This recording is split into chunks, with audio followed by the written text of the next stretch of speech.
জয়গুরু, সবাইকে জয়গুরু। বন্দে পুরুষোত্তমম। আজকে আমি আলোচনা করব যে কেন যাত্রার হাতে সদা সর্বদা অন্ন খেতে নেই।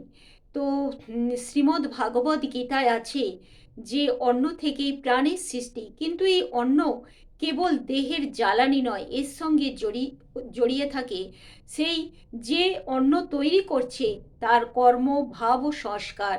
গীতার মাধ্যমে ভগবান জানাচ্ছেন যে কর্ম থেকে যজ্ঞ, থেকে মেঘ, এবং তা থেকেই মানে মেঘ মানে বৃষ্টি, বৃষ্টি থেকে অন্ন, তার থেকেই আমাদের জীবন প্রবাহ ওই অন্ন থেকেই তৈরি হয়, ওই অন্ন থেকে রস গ্রহণ করে।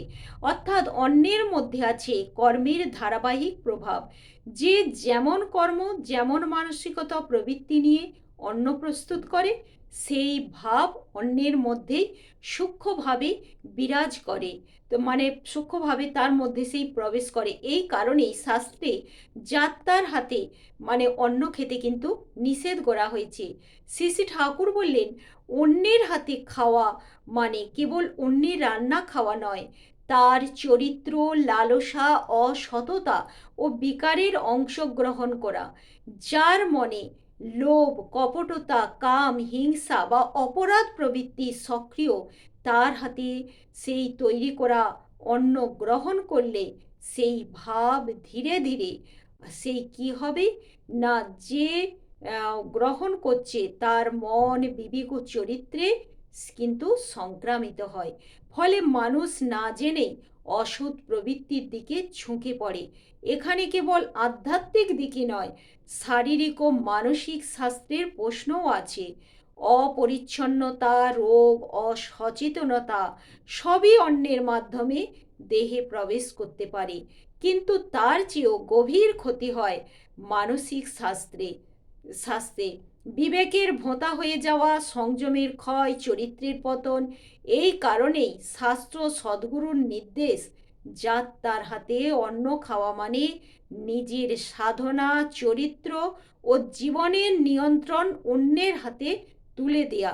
সুতরাং অন্য নির্বাচন কেবল স্বাদের বিষয় নয়, এটি জীবন, চরিত্র ও আত্মার দিক নির্দেশ নির্ধারণের বিষয়। আমাদের শ্রী শ্রী ঠাকুর কেমন গভীরভাবে বুঝিয়ে দিলেন যে এটা আমাদের জীবন, চরিত্র, আত্মাকে কিভাবে রক্ষা করে এই অন্ন। তাই যার হাতে অন্ন খাওয়ার আগে আমাদের কিন্তু ভাবতে হবে। তো শ্রী শ্রী ঠাকুর মন্মথদাকে জিজ্ঞাসা করছেন যে রানীর ওখানে আজকে খাবি তো? তখন মন্মথদা বলছেন, না, তার কষ্ট হবে, অন্য ব্যবস্থা করেছি, মালিক করে দেবে। তখন শ্রী শ্রী ঠাকুর বললেন, যার হাতে খাওয়া ভালো না, শুনেছি সেই কুলদাচন্দ্র ব্রহ্মচারীর বইতে আছে, এক সাধু এক গৃহস্থের বাড়িতে গিয়ে রাত্রে সেই অন্ন গ্রহণ করেছে। ভোরবেলায় সেই বাড়ি থেকে যাবার সময় গৃহস্থের ঘটিটা চুরি করে নিয়ে বেরিয়ে পড়েছে। কিছু দূর যেতে যেতে তার বিবেক বুদ্ধি ফিরে আসলো। হাজার হলেও সাধু তো, ভাবলো আমি সাধু, অথচ আমার একই বুদ্ধি হলো যে যে আমাকে স্থান দিল, খেতে দিল, তার ঘটিটাই চুরি করে নিয়ে আসলাম। তখন সে গৃহস্থের বাড়িতে গিয়ে তাকে অকপটে সব কথা খুলে বলল। তখন দেখা গেল যে সে গতরাত্রে চুরি করা চালের ভাত খেয়েছে। এছাড়া শাস্ত্রের দিকও আছে। অবশ্য এটাও একটা শাস্ত্রের দিক, তা হলো মানসিক স্বাস্থ্য। কার গনোরিয়া আছে, কার সিফিলিস আছে, ঠিক কি কার হাতে রান্না খেয়ে যে তার থেকে কোনো রোগের মহাপ্রসাদ কুড়িয়ে আনতে হবে, তার কি ঠিক আছে? পোড়াদহ স্টেশনে একবার দেখলাম নিম গাছটার নিচে বাবুচি থুতু দিয়ে প্লেট পরিষ্কার করছে, আর সেই প্লেটে বাবুরা খুব খাচ্ছে। তাই কই, যা এখনই বারণ করে দিয়ায়, ওখানে খেয়ে কাজ নেই। মন্মথদা তখনই উঠে গেলেন। কেষ্টদা হেসে বললেন, যা বললেন সে তো খুব মুশকিলের কথা। যা দেখেছি আস্তে আস্তে সবাই চোর হয়ে যাবে।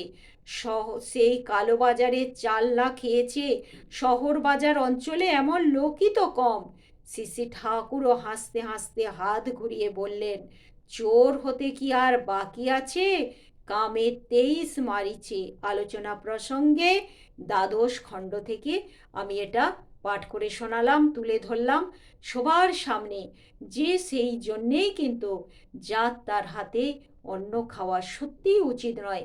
যাকে চিনি না, জানি না, কুলশীল, তবে কি যদি আমরা দোকান থেকে কিনে খাই, সেখানে তো সেই লোভ লালসার প্রশ্নই আসছে না, বা হিংসা ক্রোধের ব্যাপার আসছে না। সেটা ব্যবসা, তার ব্যবসার মাধ্যমে সে তখন তার সেই যারা আসবে কাস্টমারদের দিকে কিন্তু খুশি করারই চেষ্টা করবে, সে আনন্দ মনে পরিবেশন করবে তার সেই যারা খরিদ্দার তাদের দিকে। অতএব সেখানে কিন্তু সেই হিংসা ক্রোধের প্রশ্ন আসে না। কিন্তু তাছাড়া যাত্রার হাতে সেবা নেওয়া, খাওয়া, এগুলো ঠিক নয়। তার চেয়ে সপাকে নিজে যতটা পারা যায় রান্না করে খেলে, এগুলো হচ্ছে সাধন ভজনের কথা। আর সাধারণ এমনি গৃহস্থ মানুষ, তাদের কথা আলাদা। কিন্তু যারা সাধন ভজনের পথে এগিয়ে যেতে চায়, তাদের অবশ্যই এগুলি কিন্তু মেনে চলা উচিত। এটাই প্রিয় পরমের কথা। জয় গুরু, সবাইকে জয় গুরু, বন্দে পুরুষোত্তম।